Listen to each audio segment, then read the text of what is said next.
Welcome guys to Huntington Mall in Barboursville, the only Macys left in the entire state of West Virginia. Right here. I love this entrance, by the way. I've seen this store online. I've always wanted to come here. And now I'm here. Now the store closes in 20 minutes. We don't have a lot of time. Let's go inside and let's go check it out. Hello everybody and welcome to Huntington Mall. Like I mentioned, welcome to West Virginia's last Macys store operating in the entire state. And now this particular location has been here since 1981. It was a former Lazarus space. Now, Macys only had 2 locations, as far as I know, that were ever built in the state of West Virginia. The other one was in Charleston at Charleston Town Center. If you guys don't know, that mall is pretty much done for, and I wanted to get there on this trip. It didn't have time, which kind of stinks because I did want to see that JCPenney too, but oh well. Sometimes you don't have time for everything. Now, also, I wanted to mention, too, that I ran out of time to film the mall, as the mall was also closing in 20 minutes, and I was actually wrong. The Macys was actually open an extra hour. I thought it was closing at 6 because it said on their website, but it ended up being open until 7, so not good for Macys PR. And honestly, too, when it relates to this particular location, I mean, this location is very busy. As you guys will see through the video, there's quite a lot of shoppers. I mean, I try to avoid them, but it's hard sometimes when there's this many, and this store is very well maintained. It is clean. So for that aspect, I would say it's going to be here for a while. I don't think it's going to be one of the 150 they're going to close. It's the only one in the area, and I think that also helps it. And Macys, as I'd repeatedly, they try to at least keep one store in a market for the most part, although they didn't do that in Toledo. But that's another point for another video. But in any event here, I wanted to get up here and at least film this Macys, because Macys as a whole isn't really doing that great, and I could eventually see them closing down more stores than just this 150. Hopefully I'm wrong, because I do shop at Macys. I do a Macys credit card, but just looking at the state of the company, seeing them close down all these stores, the future is very bright, and I hopefully will come back, to at least film them all, but just in case, I want to put this Macys on video for you guys, and I hope you guys do enjoy the look at it. But what are your guys' thoughts? For any locals who live in here, do you think this Macys store will be here for the long run? I would love to hear what you have to say, and I hope that it does, because this is a nice store. The architecture of the store is one of my favorites. As I mentioned at the beginning of the video, I've wanted to see the store for a long time, ever since I've seen pictures like on Facebook and Instagram and other places. I've wanted to see the store for a long time, and I was glad I was able to see it. And as I mentioned, I was glad that it was open that extra hour, because I was able to enjoy the store more when I was not filming. If it would have closed in 20 minutes, I would have had to quickly do a video and try to get a couple pictures and call it a day. But I was able to actually enjoy it, and I did do shopping there, as I did have one thing that I wanted, so that was cool. I supported the store. But, as I said, we'll see. Only time will tell. But what are your guys' thoughts down below? As I mentioned before, do you guys think the store will make it? Only time will tell. But in any event, I'm going to sign off the music and the rest of the video. If you guys do enjoy, you know the drill. Make sure to hit like, comment, and subscribe. And live from Barboursville, West Virginia, Alex Weinsheimer is out. And I will talk to you guys real soon for the next video. Bye-bye, guys, for now.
so bright with you.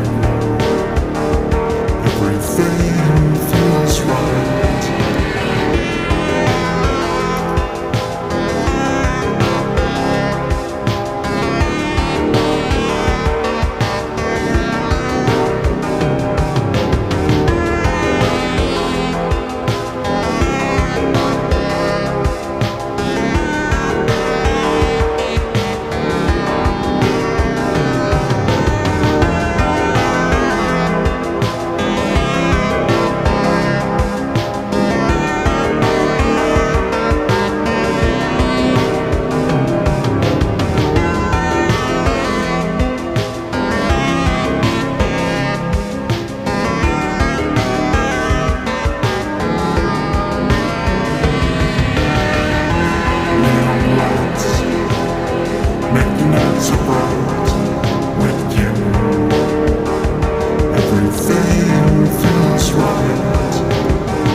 look at the Macys, guys. If you guys did enjoy, make sure to like, comment, and subscribe. Talk to you guys later. Bye, guys.